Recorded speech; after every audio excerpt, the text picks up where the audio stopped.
Hello, my name is Catherine Moore, social worker, mom, coffee lover, and founder of Social Workers Rise, where we inspire social workers to connect, expand their knowledge, and change more lives than they ever thought possible. I'm so excited you found my podcast.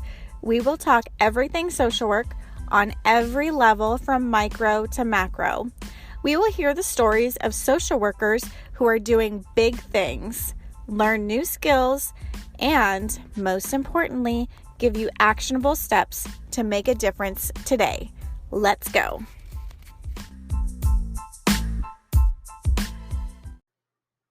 Hello.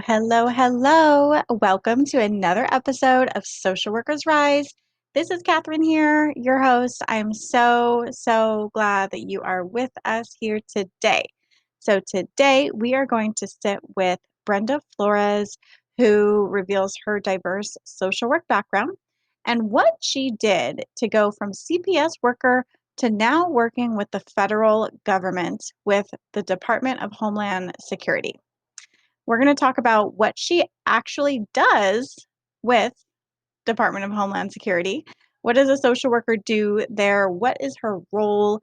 And how does she cope with the stress of really big things that she sees? I mean, it's some pretty intense stuff, including human trafficking and large scale scams and big busts. So it's a lot that she is dealing with and a lot that she is helping with. And she's also going to give her personal insider tips on what you can do right now to help advance your career further. So without further ado, let's get started. Hi, Brenda. Hi, how are you? I'm doing great. How are you doing? I'm great. Excited to join you. Yes, thank you so much for joining me on Social Workers Rise. Let's start out by, just saying a little bit about yourself and what you do.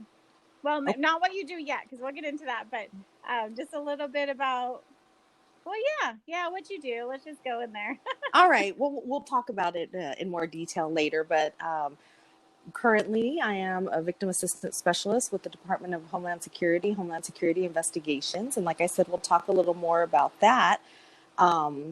But also just involved in other things. My interests are in child welfare and in immigration. So having coming from a family of immigrants, that's always something that's near to my heart. But I'm excited to talk to you and hopefully help others kind of look past what I believe social worker is and has been, and kind of spread that out there. Yes, me too. I love it because you went from CPS, which is, very common, and a lot of social workers have experience in CPS, and that's essentially what we're known for. But then you have also, so much experience outside of CPS and beyond that. So I love how your experience has just continued to build on top of each other to where now you're with Homeland Security Investigations, and I think that's so amazing. Yeah. But I'm first wondering, what led you to social work in the first place? So I have to say initially it was that kind of cliche reason to quote unquote help others. One of my first real jobs as an adult was working in the court system. I worked with victims to determine restitution. So I got to meet and talk to a lot of people, not just the victims, but the perpetrators themselves. And after talking with them, there were a lot of problems that I could see they had, and I wanted to help them, but I was limited in what I could do in my position there at the court. So that's kind of what piqued my interest. And I decided I wanted to go back to school. And I heard about a social work program that was geared towards working adults. So once in the program, I learned about all the different things that social workers could do that I'd never even thought of. I mean, when somebody said social worker, I immediately envisioned CPS social worker, like you just said, or Medi-Cal eligibility worker. But once in the program, I saw that social workers do things like write or change laws. They develop and evaluate programs. They run agencies. I mean, there's so many different ways for social workers to help people and be someone's voice. Also, never a dull moment after being around people who had been in the profession, you can teach, conduct trainings, consult, be liaison. So I saw that was, there's always room to grow and expand. So that's kind of what led me to it and attracted me to the profession. Yes, yes, I know, me too.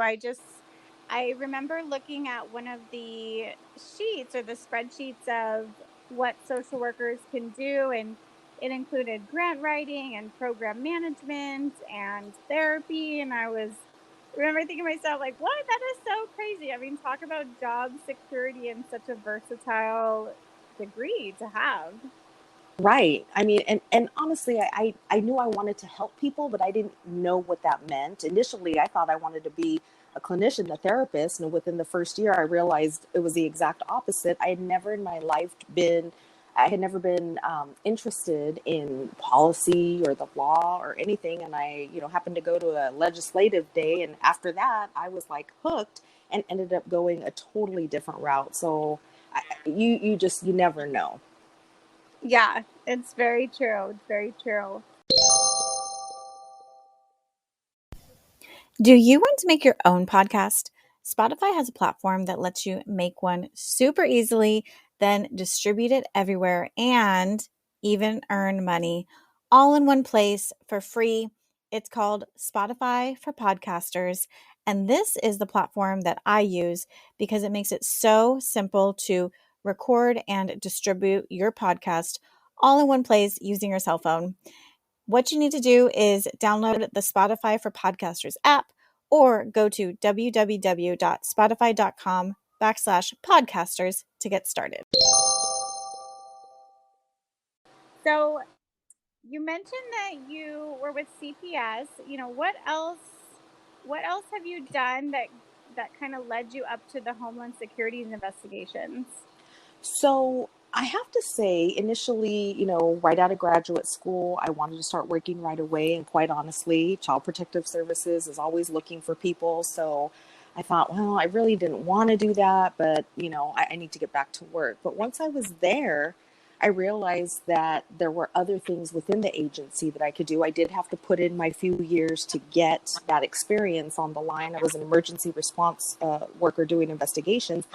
But after a while, I actually became a program specialist and I was writing policy and procedure and acting as a liaison for the agency. I served on many different local and state work groups, and ultimately I was supervising the immigration unit. So I actually did quite a few and a wide array of things while at Child Protective Services. So I do have to say that there are things that we can do as social workers that don't necessarily have to just be, investigations or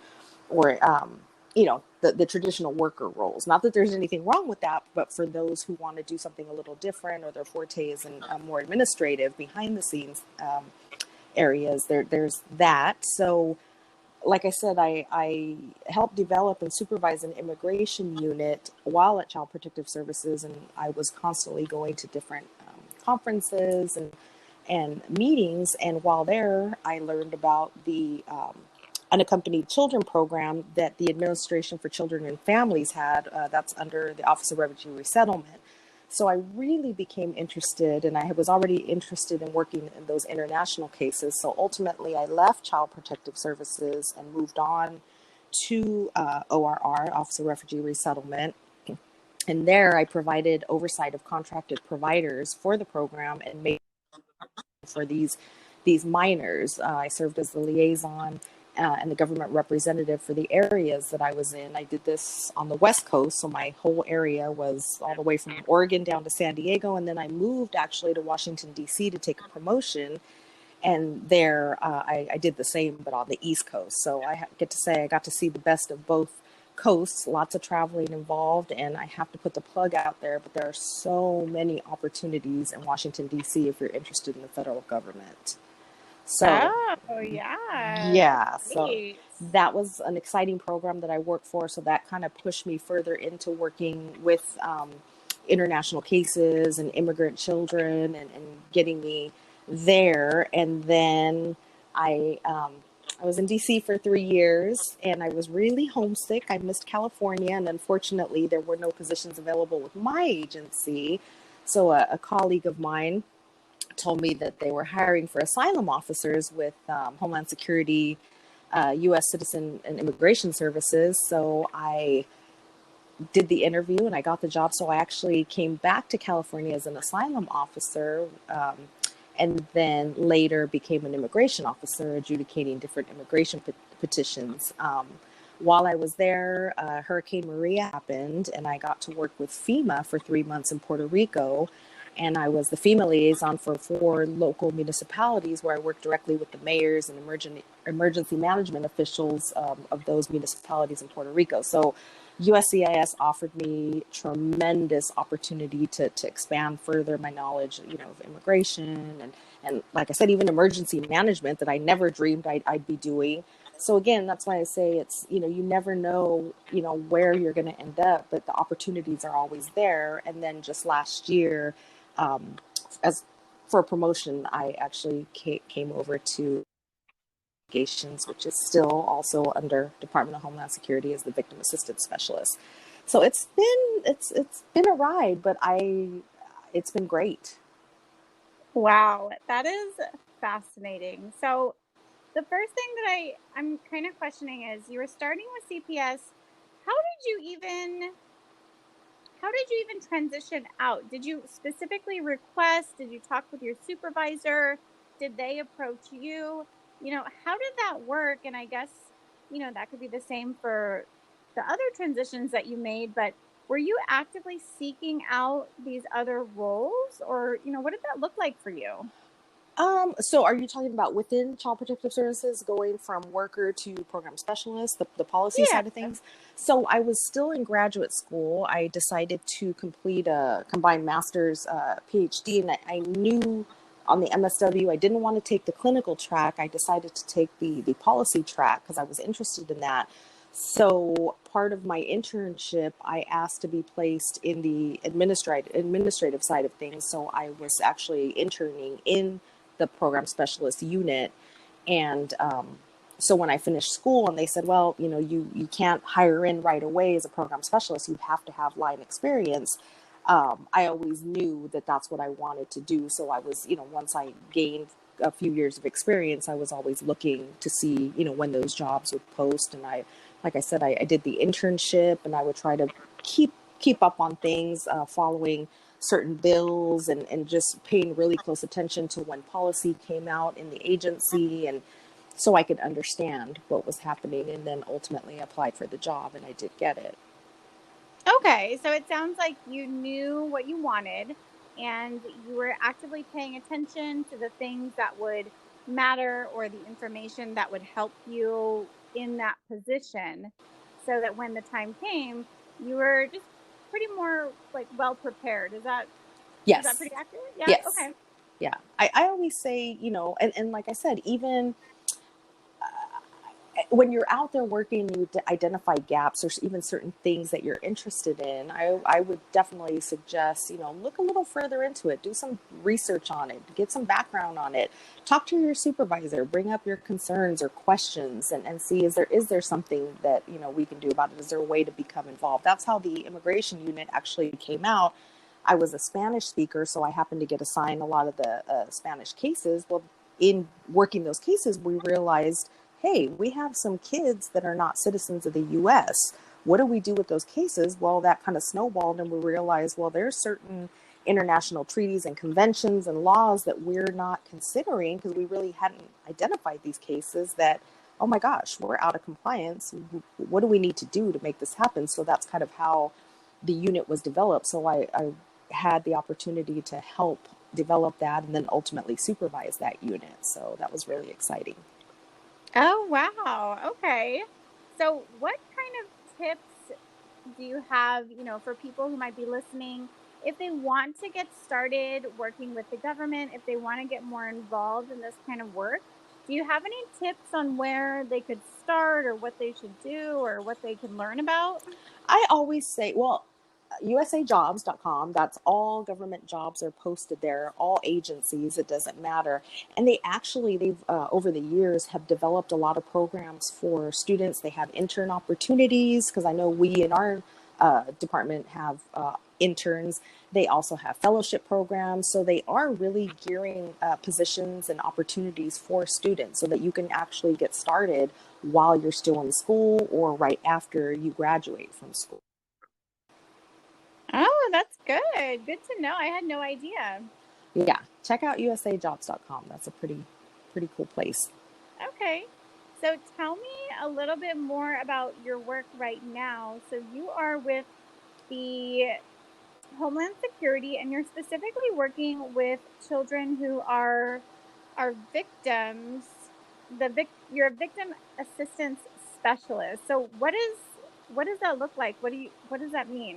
Okay, so the victim assistance specialist, I'll call it a VAS. That's what we call it. So a VAS works with Homeland Security for Homeland Security Investigations, which is part of the larger Department of Homeland Security, ICE, Immigrations and Custom Enforcement. And I have to give the plug. I know a lot of times people think of ICE and they think of our, one side of our house, which is enforcement and removals. And sometimes we don't get the greatest publicity, but there's also another side to our house where we have special agents who investigate and prosecute crimes. So I go out with the special agents on operations, or victims are referred to me by the agents. And these are victims of all ages. They're victims of any federal crime, which can include human trafficking, labor trafficking, victims of cyber crimes, financial crimes, elder fraud schemes, human rights violations, identity thefts, you name it, whatever, as long as it's a federal crime. So once those victims are identified to me, or I go out and find them, on these operations, I meet with the victims and their families, if they have them, to provide, crisis intervention. We assess for referrals to local agencies to ensure their needs are met. I mean, this can range anything from food, clothing, shelter, to immigration assistance, referrals to counselors, lawyers. I'm present during the forensic interviews. Sometimes it's necessary to travel outside of the local area or out of the country. It all depends on the type of crime, the size of the operation, and the needs of the victims and ages of the victim. There's times that there might be one victim involved in a case. In other cases, we've had several hundred victims. So my job is to provide the victims with the services they need and the support to support efforts in the field to apprehend these criminals so that this doesn't happen to other people. Wow. I'm just kind of thinking of all of the things that you need to be aware of, including, culture, the cultural competency, trauma, like so many different areas that that you need to know. That's amazing. This position is great for me in that it gives me a little bit of everything. I get to be involved in a little bit of policy writing. I get to go out and liaise with other departments, agencies, administrators. I get to work one-on-one with families and individuals. So it's a little bit of kind of everything. Definitely never a dull moment, never boring. We're on call 24 hours a day. But yeah, I it kind of keeps my hand in the pot in a lot of different things. Yeah. So what does a typical day look like for you? It can be as, I don't want to say dull, but as calm as just responding to emails and doing administrative paperwork type of things, which is very important.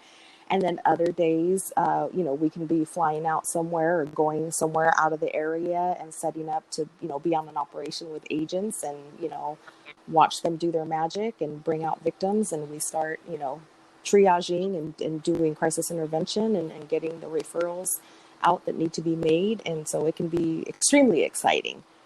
Wow, that is fascinating. Oh my gosh. That's amazing. So, we talked before and you mentioned a victim center approach. So, can you talk about, what does that mean and how can social workers integrate a victim center approach into their own practice? Well, for our purposes, I'll talk about that first. So the victim-centered approach that we take in our agency and our program, it focuses on the needs and concerns of the victim's wishes, their safety, their well-being. That all takes a priority. We want to build trust and rapport with the victim. That's critical.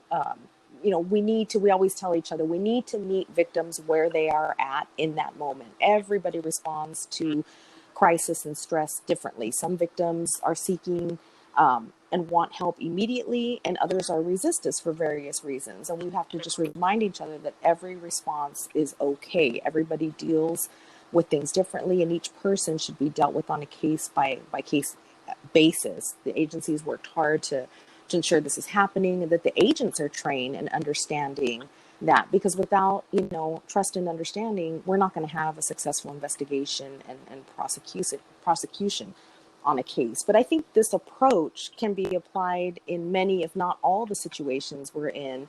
No matter what we do, what populations we serve, we should always consider the needs of our clients. We as social workers bring a diversity of skills, resources, cultural competence. I think victim-centered approach seeks to minimize re-traumatization. It empowers the individual by engaging them. It allows them to participate in the process. We educate them, we support them either by direct support or referrals.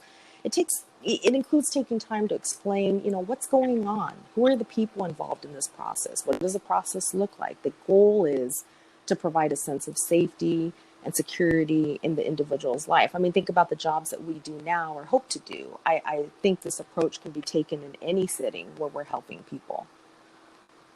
Yeah, yeah, that's very true. And I can definitely see how it's applicable across a lot of different, fields and different specialty areas.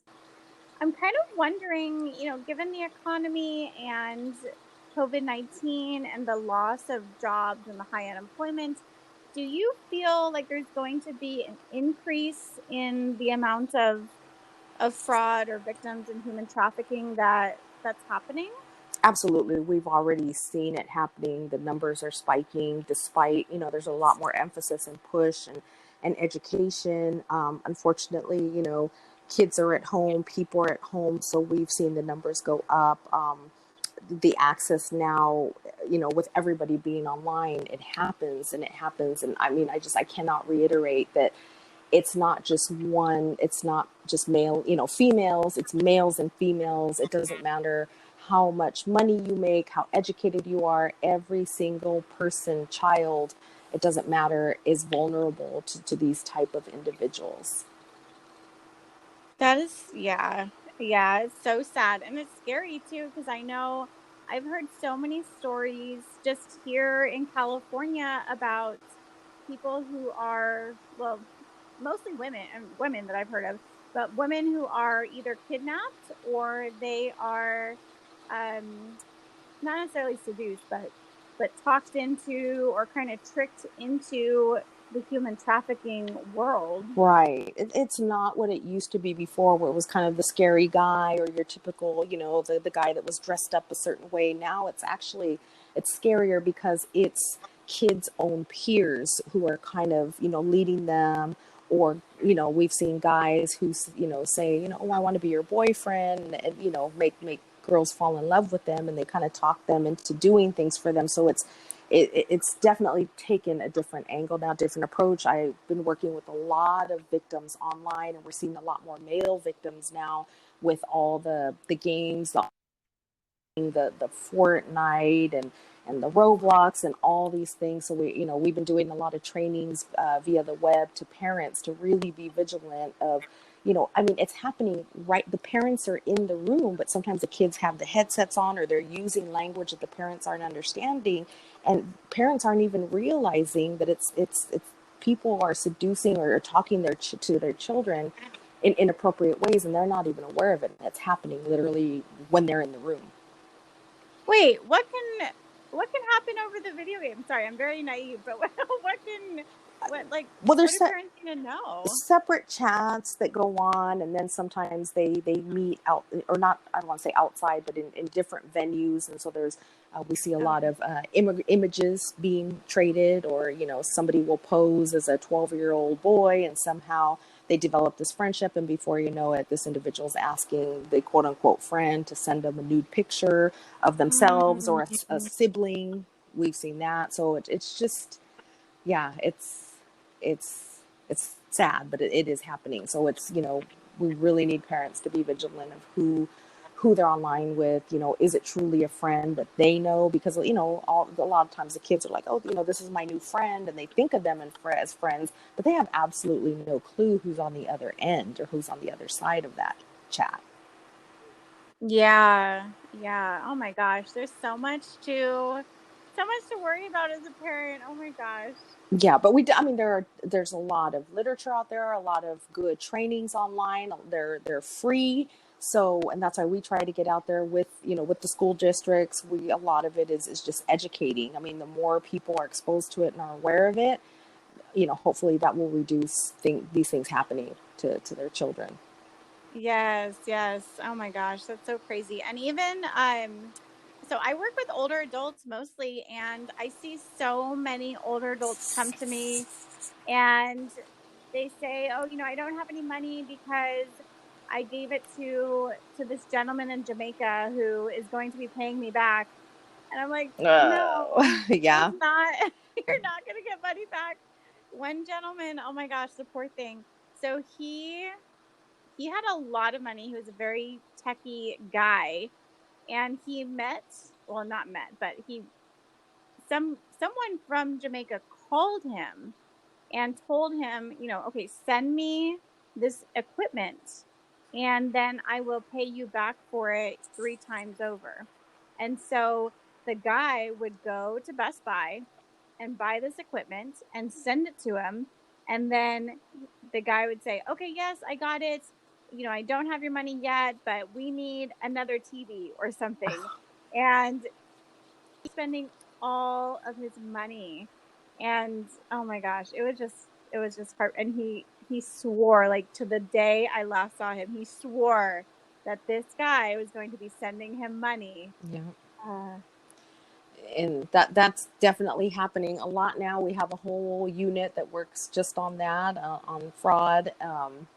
And that's another one where it's a matter of getting out, and people who work with seniors or our own families, our own parents, aunts, uncles, to just remind them, if somebody calls you, do not give any money, do not give any information, don't do anything. It's really a matter of educating. Unfortunately, it's difficult to get any compensation once they've provided the money.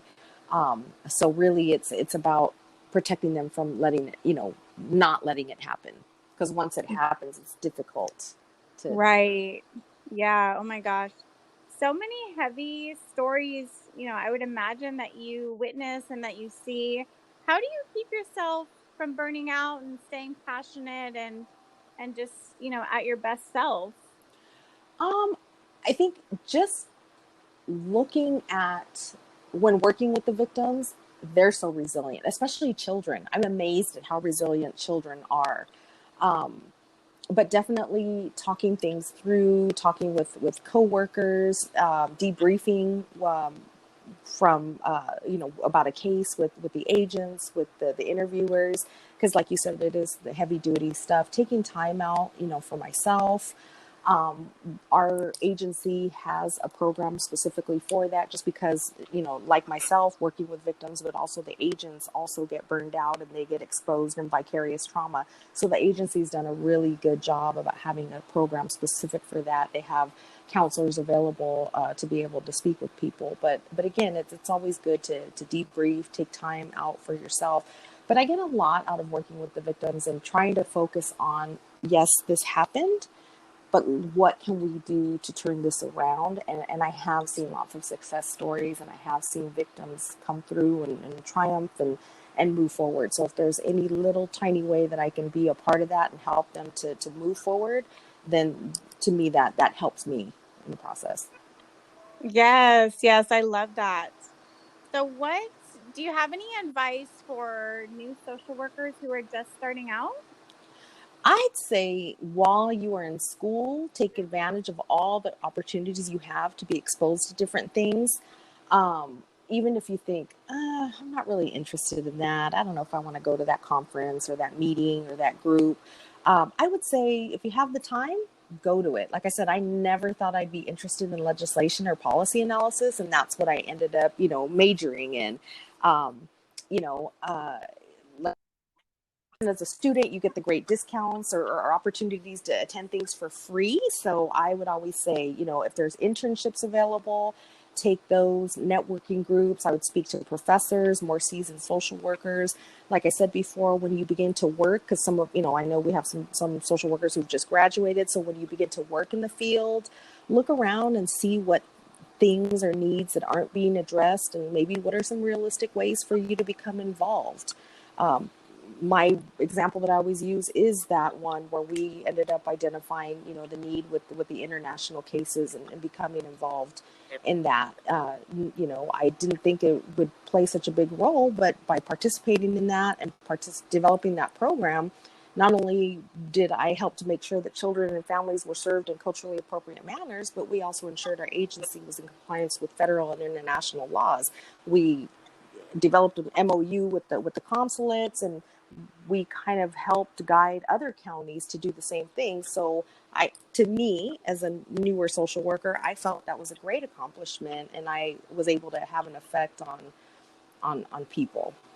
Yes, that's amazing. Good for you, Brenda. Yeah, there's opportunities everywhere in the field. Like I always say, you never know where you're going to end up. You just kind of have to look around and don't be afraid to ask or inquire further. And sometimes, people might tell you, oh no, I'm sorry, we can't do anything about that. But you never know. You might bring something up that nobody had thought about, or you might just come at the right time when, yes, there's funding and time and all that available now. So always ask. So the worst that they're going to say is no. So you might as well, ask for it, because there's really nothing that you could lose. And you can also plant that little seed into whoever's head, like, oh, okay, well, Brenda's interested in these opportunities. Maybe I'll keep her in mind next time something comes up.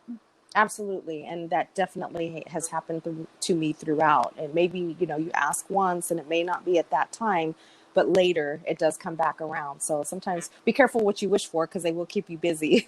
Right? Yeah. That's awesome. Well, yeah, thank you so much. Was there anything else that we didn't cover? No, I think we covered everything. Like I said, I am so excited. This field has just been a blessing to me. I'm thankful for the opportunities that I've had, and hopefully our discussion here will help pique some interest in new social workers. I wish that I would have had the opportunity, but even though I didn't, I was still able to find opportunities, and they're definitely there. Yes. You got to be creative, and our skills are so versatile that, you just never know. Absolutely. Cool. Well, where can people find you and keep in touch or ask you questions? Well, I've been terrible about keeping my LinkedIn account up to date, so I will cop to that. But I can always be reached via my personal email, which is bflores71@ymail.com. And I'm happy to receive any emails if anybody has any questions or anything like that. Thank you so much. Awesome, Brenda. It was a pleasure talking with you. You too. Thank you for the opportunity. Thanks. Bye. Bye-bye.